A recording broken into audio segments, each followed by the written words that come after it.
tonight, and only on the record, Ivanka Trump.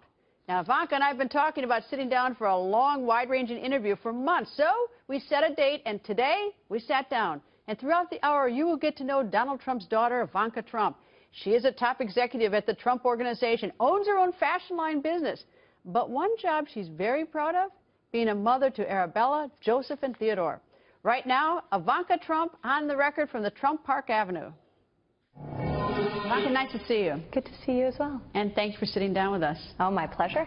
About 2 years ago we talked, and I asked you about whether your father had run for president. You said something. You said a number of things, but you said that the political life is a challenge. Has it sort of borne out what you thought it would be? I think that would be an understatement.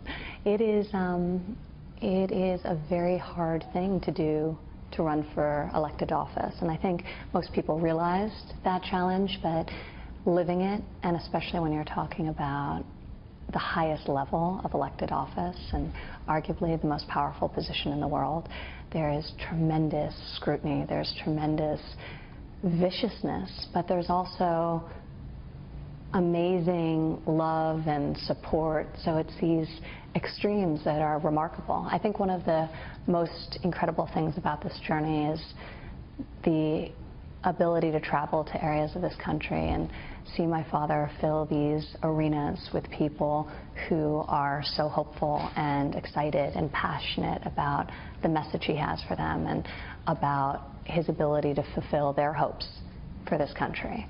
So that's the beauty. That's something that I can't even communicate in words, how emotional and powerful that experience is for me.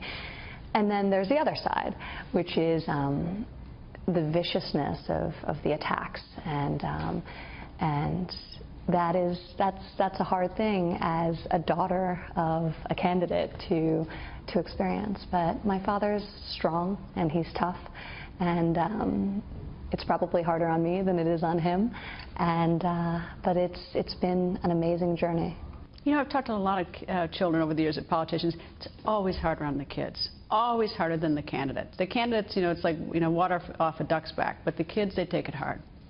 It is challenging. You know, I can handle differences of opinion. It's harder, I think, labeling and accusations, and when I hear things said that I know to be false, that's more difficult for me. At the same time, you know, the comfort I take is obviously knowing the man and knowing my father, and the fact that I know his strength through this process, and he's a great source of reassurance to me, you know, when I get upset by what I hear. Do you read the papers and read the internet and do all that kind of stuff? Well, at this point, it's actually almost impossible to read everything that's written. So I read the papers always in the sense of keeping up with the news, but I try to read the papers less in terms of their editorializing on my father, the campaign, and sort of all the noise. I think I've experienced an extreme bias in terms of coverage and reporting, so I try to distance myself from that and really try to just stay on top of current events and make it a little less personal for myself and read a little less of what I read a little less from news sources about my family and my father specifically. Well, you're friends with Chelsea Clinton. She's in the same shoes. She walks the same beat that you do. Do you ever talk to her about this, or is it sort of hands off in the short run while your parents both run? Well, you know, I think we have great respect for each other, and that hasn't changed. She's a great girl, and she's been a great friend to me. And obviously, the intensity and the scrutiny of this moment in our lives is pretty extreme. So, you know, we've stayed close to one another, maybe a little less publicly so, but you know, she's a good friend, and we support each other. We're not the candidates. We're the children of the candidates, and we both respect our parents. So, you know, we never talked about politics before this campaign, and I think it's probably a good topic for us to avoid talking about now as well. Is it fair to say you're friends before, you'll be friends after? Absolutely. All right, let me talk about the night you came out and spoke for your father at the convention. Were you nervous? I was. I was very, very nervous. My daughter told me I didn't look nervous, which is, I consider a win, unless she was just trying to make me feel better, which is equally likely. She's pretty savvy at 5. But no, I was very nervous in the sense that I felt a real responsibility to share with America the father who raised me, to speak about him from a perspective that is so unique to me, as what he was like as a parent and what he was also like as an employer and a professional mentor after working alongside of him for the past decade at the Trump Organization. So to be able to share both sides of him in that regard was very important to me, and I wanted to do a good job for him, and it was a very emotional moment and experience, the whole convention was, because it was historic what he's done. So, you know, I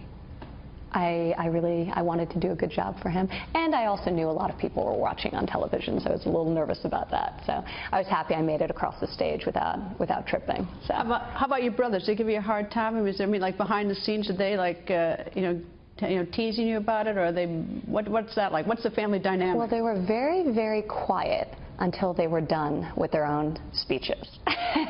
And that's when the hazing starts. So I think they were too superstitious to talk a big game in advance of them having to perform themselves. But Don spoke first on Tuesday, Eric on Wednesday. So once they were done, they just let loose on me. Doing what? What, saying what? No, just joking around with me that they could actually relax, enjoy, sit back. You know, I had to wait another 24 hours until it was my turn. So, but no, they were great. And you know, it was actually fun when I later on watched portions of the speech on the news. They had a few moments where they panned out and they showed my family. I'm sitting there, and they were clapping for me and engaged and attentive, and it was nice to actually see their support, because from the stage I couldn't have seen them. All right. So tell me about the business. You've got the two brothers in the business, yes. And of course your father. How do you describe the two brothers' jobs and your jobs? Well, we all work very collaboratively. It's a family business. It's a very large family business, but it's still a family business. So we really decided early on, and this has been very core to how we operate, that as a collective we could do so much more than any one of us could do individually. So it's not like you have one project, Eric has another project, and Don has a third project? That has evolved over time, where we take ownership of specific things, where we have strengths in certain areas that or projects that we'll just naturally gravitate towards. So the old post office in Washington, D.C. is a project I'm deeply passionate about, and I've been spearheading. But we each have areas of responsibility, of course, but it's still very collaborative. So I always know what Eric's doing, what Don's doing, and vice versa. So we're very much a team, even though obviously, since the organization is so large, we take on different functions and different roles depending on the project or the circumstance. But we're all very focused on building the business. We're now running it, as my father is dedicating himself to something really bigger and more important, which is, you know, the future of this country. So it's amazing to be able to do that and to be able to take care of the business. My father put so much energy and effort and passion into building, and to make sure to keep it healthy and vibrant and strong for the thousands of incredible employees that we have working for us here in America and across the globe. Do you think he wants to be president? I mean, does he really want it in the pit of his stomach? Absolutely. Why? Absolutely. I mean, because I can't figure out why anybody wants a job, quite frankly. It's a very difficult job, would be almost the understatement of a century. But, you know, my father can't stand incompetence, and he has a very clear and strong vision for initially the future of his company and his business, for the family he wanted to create, and now in a much more macro sense for this country. So it wouldn't have been his choice to have actually been the person doing this. He always refers to himself as really being the messenger for a movement of the people, but he felt that the country was headed in the wrong direction, and he wanted to step up and